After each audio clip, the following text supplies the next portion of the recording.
The largest study on guns ever was just completed. It was done by Professor Michael Siegel at Boston University. It's been peer-reviewed and is coming out in the American Journal of Public Health.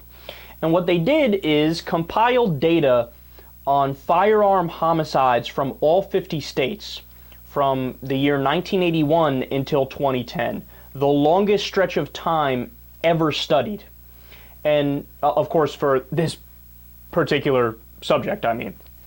And what they did is look for any relationship between changes in gun ownership and murders using guns. So since we know that violent crime rates overall have declined during that time period, the study used something called fixed effect regression. And what that does is takes into account for any national trend other than changes in gun ownership.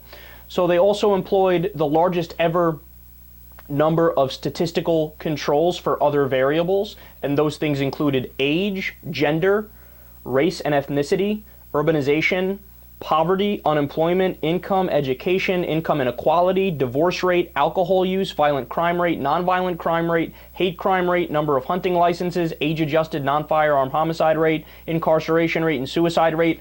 All of those things were accounted for. In other words, they sat down, they brainstormed, what are all the variables that might affect, deaths from guns, and let's make a list of it, and then let's find a way to statistically take those things into account, right? They accounted for all those things. And since no good data on national rates of gun ownership exist, partly because of the NRA's stranglehold on Congress, the authors used the percentage of suicides that involve a firearm as a proxy. And so the theory that they came up with is that the more guns there are in any one place, the higher the percentage of people who commit suicide with guns compared to other ways. So the results are staggering. Quote, for each 1 percentage point increase in proportion of household gun ownership, firearm homicide rate increased by 0.9%. That's a 1 standard deviation change in firearm ownership shifted gun murders by a staggering 12.9%. So the conclusion is inescapable and overwhelming. And this adds to a Harvard study, which I've given you guys the details on the show before.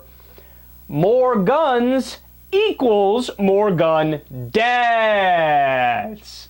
Whether it's suicides or homicides, just all around here.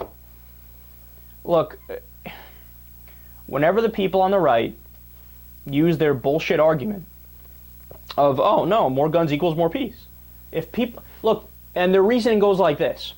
The majority of people that have guns, the majority of people in general are good people. Therefore, the more people that have guns, the more good people have guns, which means the more the good people outweigh the bad people, which disincentivizes bad people from using guns, and everybody's protected. It's kind of like game theory, but on a smaller level and just with firearms, right? And that's a theory, that's a tenable theory. In other words, theoretically speaking, it could be true. It could possibly be true, of course. But how do you verify that? It's not just enough to say it and that's it. You have to test it to see whether or not that is empirically correct or not. And when you do test it, it turns out the opposite is true. More guns equals more gun deaths. That's the other theory, by the way. The more guns that are floating around, the more people are going to die with guns. You know, and actually Japan is another great example of this. They have virtually no guns. They had 2 gun deaths in the year 2006. 2. Their high was in the 20s, and it was a national scandal. Meanwhile, here in the US, we have over 300 million guns in circulation, and we have 30 people on average every day that die. Every day! Japan doesn't have that for a full year in their worst year.